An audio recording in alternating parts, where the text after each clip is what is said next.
Glúten, uma proteína derivada do trigo, está muito em evidência nos últimos anos por conta de alterações relacionadas a essa proteína. Existe uma doença chamada doença celíaca, em que esses indivíduos, eles consomem o trigo, o glúten, e aí eles têm alterações intestinais características, porque tem a formação de anticorpos contra o intestino. Essa reação inflamatória local gera vários sintomas. E isso é geralmente fácil de identificar. Você faz a pesquisa de anticorpos, você faz o estudo do intestino e você vai ver lá, você vai chegar ao diagnóstico de doença celíaca. Porém, existem pessoas, e não são poucas pessoas, que têm sintomas relacionados ao glúten, mas não têm a produção desses anticorpos ou não têm alterações intestinais características da doença celíaca. Esse grupo, essa população, é chamada das pessoas que têm sensibilidade ao glúten não celíaca, em que ocorre uma reação inflamatória sim, mas essa reação inflamatória não é tão exacerbada. E essas pessoas, elas têm um quadro de sintomas bem interessantes. Quais são esses sintomas? Dores de cabeça constantes, dores musculares, dificuldade de concentração e aquela fadiga, o cansaço durante o dia. E esses sintomas, eles são melhorados com a retirada do glúten. Já sabemos que existe uma grande inter-relação entre o intestino e o cérebro. Então, pessoas que consomem o glúten e têm essa sensibilidade não celíaca ao glúten, vão gerar o quê? Esse glúten no intestino vai gerar uma alteração da permeabilidade da membrana intestinal. De forma mais simples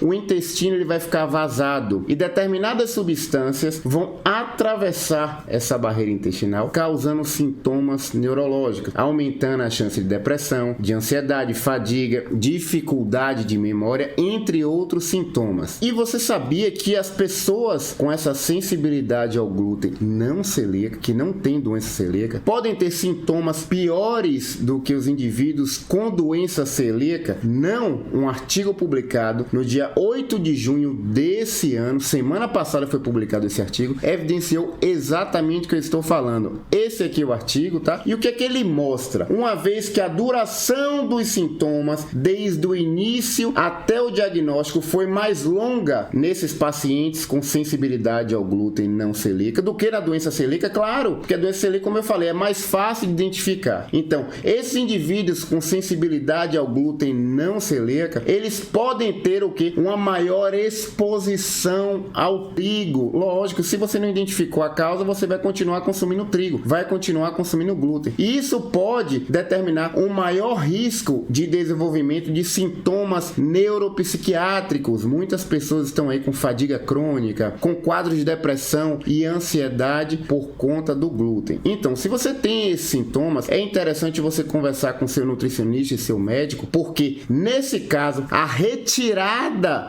do glúten pode resolver todos esses problemas.